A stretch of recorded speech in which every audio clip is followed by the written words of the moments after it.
ICD-10-CM. ICD-10-CM is a set of codes that is set to replace ICD-9-CM in 2014. This course will teach you ICD-10-CM and will give you a foundation of how to use it in everyday coding. The changeover from ICD-9-CM to ICD-10-CM. In the United States, we've been using the ICD-9-CM code set since the late 1970s. ICD codes are updated every 10 to 15 years and typically just include expansions to existing code sets. The upgrade from ICD-9 to ICD-10, however, involved a shift in format and organization. Because of the shift in format and the headaches that go along with reformatting every aspect of medical reporting in the industry, the United States was unwilling to upgrade to ICD-10 when it was initially published in 1999. In the years since, the deadline to upgrade to ICD-10 in the US has been pushed back repeatedly. As a result of this, the United States primary code set for representing diagnosis is more than 10 years out of date with the rest of the world. Canada and Australia, for instance, updated to some form of ICD-10 in the early 2000s. The US had originally intended to upgrade to ICD-10 and its attached clinical modification ICD-10-CM in October of 2013, but this was pushed back to October 1st, 2014. This is considered the hard deadline for the upgrade, and coders around the country are hard at work learning the ins and outs of this new, significantly larger code set. This presents a bit of a challenge for incoming medical coders.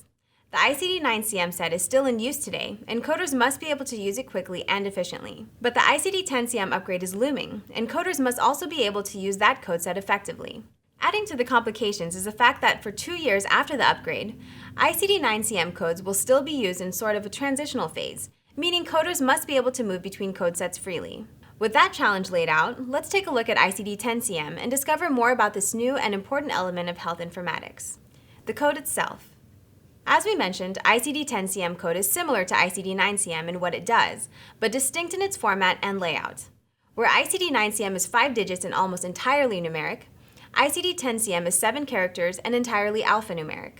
This is a problem for a number of reasons. For one, the US is no longer speaking the same language as the other countries in the world. One of the benefits of the ICD code system is its universality. While each country that adopts ICD codes tends to tweak it in certain ways, like the United States clinical modification, the roots of the codes are still the same. Not so in the US. Since we're still using a 5-character numeric code set, and the rest of the world is using a 7-character alphanumeric system, it's hard to track. The more pressing need comes from the format of ICD-9-CM itself. To put it simply, ICD-9-CM is out of room. As the field of medicine has grown by leaps and bounds in the years since ICD-9-CM was implemented, the code set has struggled to keep up. There are now too many new diseases, diagnoses, procedures for the code set to keep up. If we remember our mission of always coding to the highest level of specificity, you can see that this is a real problem. As medical practice has developed and diversified, the old ICD-9-CM code set is increasingly incapable of providing the exact right codes. While ICD-9-CM has developed a workaround in the form of not elsewhere classified codes and other unlisted codes, it's not ideal to work with intentionally nonspecific codes. Enter ICD-10-CM. The code set is significantly larger than ICD-9-CM. There are 13,000 ICD-9 codes and 68,000 ICD-10 codes. And its increased number of subcategories and subclassifications, the digits after the decimal point, allow for a far greater level of specificity in coding. ICD-10-CM is also more flexible and was designed in such a way that eases the entrance of codes for new, recently discovered, or expanded diagnoses. Layout and organization. ICD-10-CM is, as we've mentioned, a 7-character alphanumeric code. Each code begins with a letter. That letter is followed by 2 numbers. Like ICD-9-CM, the first 3 characters of ICD-10-CM are the category. The category describes the general type of the injury or disease. The category is followed by a decimal point and the subcategory. This is followed by up to 2 subclassifications, which further explains the cause, manifestation, location, severity, and type of injury or disease. The last character is the extension. The extension describes the type of encounter this is. That is, if this is the first time a healthcare provider has seen the patient for this condition, injury, or disease, it's listed as the initial encounter. Every encounter after the first is listed as a subsequent encounter. Patient visits related to the effects of a previous injury or disease are listed with the term sequela. Here's a simplified look at ICD-10-CM's format. A01, disease. A01.0, disease of the lungs. A01.01, simple. A01.02, complex. A01.020, affecting the trachea, A01.021, affecting the cardiopulmonary system, A01.021A, initial encounter, A01.021D, subsequent encounter, A01.021S, sequela. As you can see from the example, ICD-10-CM branches much farther out than ICD-9-CM. ICD-10-CM allows us to code the location and manifestation of a disease or injury far more accurately, and the extensions reduce the administrative burden by documenting both the diagnosis and whether this injury or illness has been examined before. Still, ICD-10-CM and ICD-9-CM share more similarities than you might think. Like ICD-9-CM, the ICD-10-CM code manual is divided into 3 volumes. Volume 1 is the tabular index, much like that of ICD-9-CM. Volume 2 is, again, the alphabetic index. Volume 3 lists procedure codes that are only used by hospitals. We won't be covering ICD-10-CM Volume 3 codes in these courses. Like the first volume of ICD-9-CM, ICD-10-CM is divided into ranges based on the type of injury or disease they document. ICD-10-CM's division closely follows ICD-9-CM's separation into chapters. For a breakdown of the ICD-10-CM code manual, download our ebook.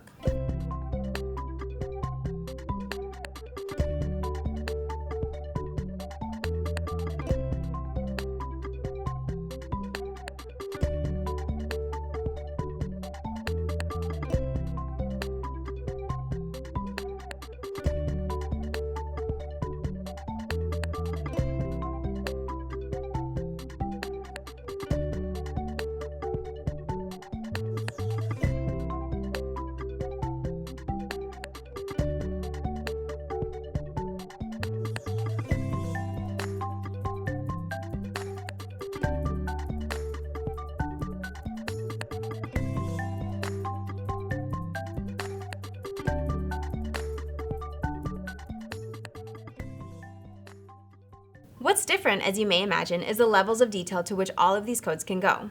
ICD-10-CM introduces laterality, which side the injury or infection is on, and substantially increases the amount of information about the diagnosis. Instead of leaving off at closed fracture of distal phalanx of hand, as we would in ICD-9-CM, we can go into fine detail about what type of fracture, on which finger, on which hand, even which visit this is for the particular injury. Conventions. Aside from its format and organization, ICD-10-CM is very similar to ICD-9-CM. It includes all of the conventions you'd find in ICD-9-CM, including brackets, parentheses, includes, excludes. Note that there's a slight variation here. ICD-10-CM includes 2 types of excludes conventions. Excludes 1. Lists codes that should never be coded with the code listed above. You can think of this as a hard excludes. Excludes 2 lists other codes for conditions, injuries that may be part of the condition but are not included here. This is more of a soft excludes. An excludes 2 note functions similarly to a see also note. Code first, use additional code, in disease elsewhere classified, see also, not elsewhere classified, not otherwise specified. Remember, extensions typically provide information on what encounter this is for the healthcare provider with the patient. These are not always included, but in the case that they are, they cannot simply be appended to the end of whatever code is attached. Extensions are only found at the 7th character of an ICD-10-CM code. If a coder has to include an extension for an initial encounter on a code that does not have 6 characters, they must add placeholder characters. Coders use an X for the placeholder digit. If, for example, a coder needs to code an instance of poisoning by unintentional underdosing of antibiotic penicillin, the coder would use T36.0X1A. In this case, the 5th digit is empty, and so we'd use the placeholder character X. Remember that placeholder characters are only used when an extension is necessary. Most ICD-10-CM codes do not include an extension for the encounter. Now that we've got a better idea of what ICD-10-CM looks like and how it's organized, we'll take a brief look at how to use this code in our next course. We'll also cover crosswalking or the transferring of codes from ICD-9-CM to ICD-10-CM.